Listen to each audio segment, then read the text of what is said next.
আপনার কি মনে হয় একটি যুদ্ধ কখন শেষ হয়? যখন শেষ গুলি ছোড়া হয় তখন, নাকি যখন উভয় পক্ষ শান্তি ঘোষণা করে, নাকি যখন এক পক্ষ জেতে আর অপর পক্ষ হারে? কিন্তু আপনি কি জানেন, একজন সৈনিকের জন্য যুদ্ধ কখনো শেষ হয় না, কারণ তার আসল যুদ্ধ শুরু হয় ভেতর থেকে। আজকের এই ভিডিওতে আপনি জানতে চলেছেন কে, কারা এবং কেন এই পথ বেছে নেই, কেন একজন সৈনিক ঘুমাতে পারে না শান্ত রাতে, কেন তাদের যুদ্ধ কখনো শেষ হয় না যখন বাকিরা শান্তি উদযাপন করে, কেন তারা যুদ্ধ করে, কিসের জন্য এত কষ্ট, এত পরিশ্রম, কেন আরাম পরিবার সবকিছু ফেলে শত্রুর হাতে নৃশংস মৃত্যুর সম্মুখীন হতে রাজি থাকে তারা। আসল যুদ্ধ কোথায়? যুদ্ধক্ষেত্রে, জঙ্গলে, মরুভূমিতে, নাকি সৈনিকের মস্তিষ্কে? যখন আপনি সৈনিকের কথা মনে করেন, আপনার চোখে কি ভেসে ওঠে? বাহাদুরি, গৌরব, বিজয়। কিন্তু এই গৌরবের আড়ালে লুকোনো আছে এক দীর্ঘ একাকী যুদ্ধ। কে এই মানুষজন যারা এই পথ বেছে নেই, যারা দায়িত্ব ও কর্তব্যকে নিজের জীবনের চেয়েও বেশি মূল্য দেয়? এই পথ বেছে নেওয়া সহজ নয়। প্রতিটি পদক্ষেপ, প্রতিটি সিদ্ধান্ত তাদের জীবন থেকে একটি অংশ ছিনিয়ে নেই।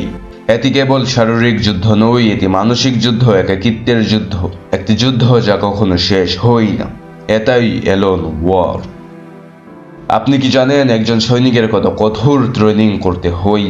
কতটা দেহ, কতটা মন, কতটা সাহস এখানে খরচ হয়? একজন সৈনিকের পিঠে থাকে 30 থেকে 40 কেজি ভার, অর্থাৎ দুটি বড় পানির জগ, যা নিয়ে তাকে দৌড়াতে হয় 20 থেকে 30 কিলোমিটার বিশ্রাম ছাড়াই। যতই ক্লান্তি, যতই কষ্ট হোক না কেন, কোনো সৈনিকই হাল ছাড়তে পারে না, কারণ হাল ছেড়ে দিলেই শেষ। আপনার কি মনে হয় একজন সৈনিক রাতের বেলা কি করে? 7 থেকে 8 ঘন্টা ঘুমায়, হয়তো কখনো, কিন্তু সব সময় নয়। সৈনিকদের রাত কাটাতে হয় জঙ্গলের অন্ধকারে, মরুভূমির বিশালতার মধ্যে, কখনো আবার সমুদ্রের মাঝখানে। একটি ভুল সিদ্ধান্ত মানেই বিপদ। অবাক লাগছে? বিশ্বাস হচ্ছে না? আপনি কি ভুলে গেছেন তারা কারা? তারা সেই সৈনিকরা যারা যুদ্ধক্ষেত্রকে নিজের সাহস, নিজের কষ্ট এবং নিজের প্রাণ দিয়ে কাবু করে। ট্রেনিং এর সময় সৈনিকদের 48 থেকে 72 ঘন্টা, অর্থাৎ 2 থেকে 3 দিন পর্যন্ত একটানা ঘুমাতে দেওয়া হয় না। এমন নয় যে 2 থেকে 3 ঘন্টা ঘুম পাবে, না, পুরো সময়টাই জাগতে হয়। আর ট্রেনিং করতে হয় একেবারে পারফেক্ট ভাবে। এক সময় তাদের থাকতে হয় বরফ জমা পাহাড়ের শীর্ষে, আর এক সময় মরুভূমির অবিরাম তাপের নিচে, এক সময় সাঁতার কাটতে হয় বরফের নদীতে, আরেক সময় বাঁচতে হয় বালির ঝড়ের আক্রমণ থেকে। সৈন্যরা থাকে লাইভ ফায়ার রেঞ্জে, শিখে থাকে গুলি চালানো, চাপ, বিস্ফোরণ, ধোঁয়া এবং বিশৃঙ্খলার মধ্যে। তারা কাদা ভেদ করে হামাগুড়ি দেয়, দেয়াল বেয়ে ওঠে, নদী পার হয় আর সহ্য করে কঠিন শারীরিক শাস্তি। ততদিন পর্যন্ত তারা শারীরিকভাবে পাথরের মতো শক্ত এবং মস্তিষ্কে পানির মতো নমনীয় না হয়ে যায়। আপনার কি মনে হয় শরীরকে পাথরের মতো শক্ত না করে যুদ্ধ কিভাবে সহ্য করবে? আর মস্তিষ্ককে পানির মতো নমনীয় না করে কিভাবেই বা জয় অর্জন করবে?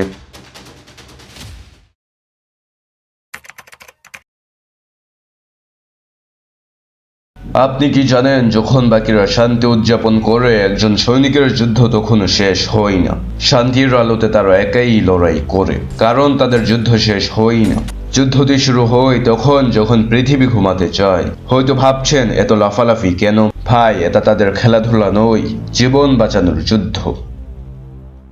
কেন একজন মানুষ নিজের জীবন ঝুঁকিতে ফেলে, যেখানে নিরাপদ জীবন, আরাম, পরিবার সবাই অপেক্ষা করছে? কারণ যুদ্ধ মানে শুধুই অস্ত্র নয়, যুদ্ধ মানে দায়িত্ব, যুদ্ধ মানে অন্যের জীবনের নিরাপত্তা। তারা যুদ্ধ করে আমাদের জন্য, শত্রুর বিরুদ্ধে নয়, স্বাধীনতা, নিরাপত্তা, মানুষের নিরাপত্তার জন্য। এবং হ্যাঁ, সবচেয়ে বড় যুদ্ধ তারা করে নিজের ভয়, নিজের ক্লান্তি, নিজের একাকিত্বের সঙ্গে। 2 থেকে 3 দিনের ঘুমবিহীন সময়, বরফ জমা পাহাড়, মরুভূমির জ্বলন্ত তাপ, বালির ঝড়, নদীর ঝড়, সবই তাদের দৈনন্দিন। প্রতিটি ধাক্কা, প্রতিটি শারীরিক যন্ত্রণা তাদের তৈরি করে পাথরের মতো শক্ত শরীর এবং পানির মতো নমনীয় মন। ভাবছেন এত কষ্টের পর তারা কি চা পান করে? না ভাই, সেই চাটাও জয়ের জন্য অপেক্ষা করে।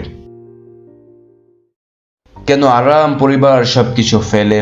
কারণ তাদের জীবনের চেয়েও বড় কিছু আছে, দায়িত্ব। কর্তব্য, মানবতা। একটি মুহূর্তের সাহস, একটি পদক্ষেপ হাজারো মানুষের জীবন বাঁচাতে পারে। তারা শত্রুর হাতে নৃশংস মৃত্যুর সম্মুখীন হতে রাজি হয়, কারণ জয়ী মানে শুধু নিজের নয়, সবার জীবন বাঁচানো। আসল যুদ্ধ কোথায়? যুদ্ধক্ষেত্রে, জঙ্গলে, মরুভূমিতে, নাকি সৈনিকের মস্তিষ্কে? হ্যাঁ, সবচেয়ে বড় যুদ্ধ হয় মনের ভেতরেই। দ্বন্দ্ব, ভয়, ক্লান্তি, একাকিত্ব, প্রতিটি সিদ্ধান্তের চাপ, প্রতিটি পদক্ষেপের অনিশ্চয়তা। জয় আসে শারীরিক শক্তি, মানসিক নমনীয়তা এবং একাগ্রতার মাধ্যমে। তাদের প্রশিক্ষণ, কষ্ট, একাকিত্ব এবং দায়িত্ববোধ সব মিলিয়ে তাদের তৈরি করে একটি জীবন্ত যুদ্ধে যোদ্ধা। তারা শিখেছে ভয়কে শক্তিতে, একাকিত্বকে সাহসী এবং ক্লান্তিকে স্থিতিশীলতায় পরিণত করতে। যখন বাকিরা শান্তি উদযাপন করে, তারা লড়াই চালিয়ে যায়, কারণ তাদের যুদ্ধ কখনো শেষ হয় না।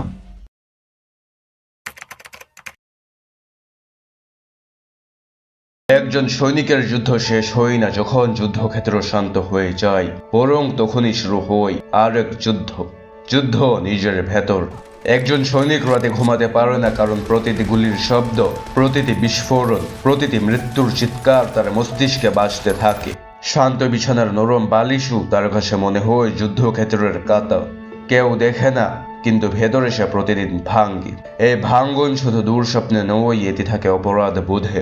আমি বেঁচে আছি, কিন্তু আমার সঙ্গী সে আর নেই।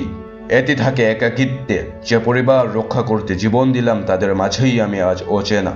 এটি থাকে নীরবতায়, কেউ বুঝে না আমি ভেতরে কেমন যুদ্ধ করছি। এটাই আসল এলোন ওয়ার। শত্রুর বিরুদ্ধে নয়, নিজের ভেতরের ভয়, অপরাধ বোধ আর শূন্যতার বিরুদ্ধে। যখন ইউনিফর্ম খুলে ফেলা হয়, তখন সে কে? একজন বাবা, একজন ছেলে, একজন স্বামী, একজন ভাই। কিন্তু সমাজ তাকে চেনে কেবল এক নামে, সৈনিক। তাদের কষ্ট, তাদের ক্ষত, তাদের ভেতরের যুদ্ধ আমরা কি কখনো অনুভব করি, নাকি কেবল গৌরবের গল্প শুনে হাততালি দিই? আপনি ভাবছেন এত সব শুনে মাথা ভারী লাগছে। ঠিক তাই, কিন্তু সৈনিকের মস্তিষ্ক তো প্রতিদিন এই ভার নিয়েই বাঁচে। তাদের শরীরের ক্ষত একদিন শুকিয়ে যায়, কিন্তু মনের ক্ষত কখনোই না। একজন সৈনিকের যুদ্ধক্ষেত্র কেবল সামনে নয়, এটি তার পেছনেও লুকুনো। প্রতিটি মুহূর্তে তার স্মৃতির ভেতর। তাহলে একটি যুদ্ধ আসলে কখন শেষ হয়? শেষ গুলি ছোড়ার পর, শান্তির ঘোষণার পর, নাকি বিজয়ের পর? না, একজন সৈনিকের যুদ্ধ কখনো শেষ হয় না, কারণ প্রতিটি যুদ্ধক্ষেত্র তার মনে গেঁথে থাকে। তার এলোন ওয়ার চলতে থাকে প্রতিদিন নিঃশ্বাসে। আজ যখন আপনি শান্তিতে ঘুমোবেন, ভেবে দেখুন এই শান্তির পেছনে কত অগণিত সৈনিক আজও লড়ছে, ভেতরে বাইরে সর্বত্রই। তারা আমাদের জন্য লড়াই করে। তাহলে প্রশ্ন হলো, আমরা কি কখনো তাদের পাশে দাঁড়াই? এটাই সৈনিকের আসল গল্প, এটাই এলোন ওয়ার।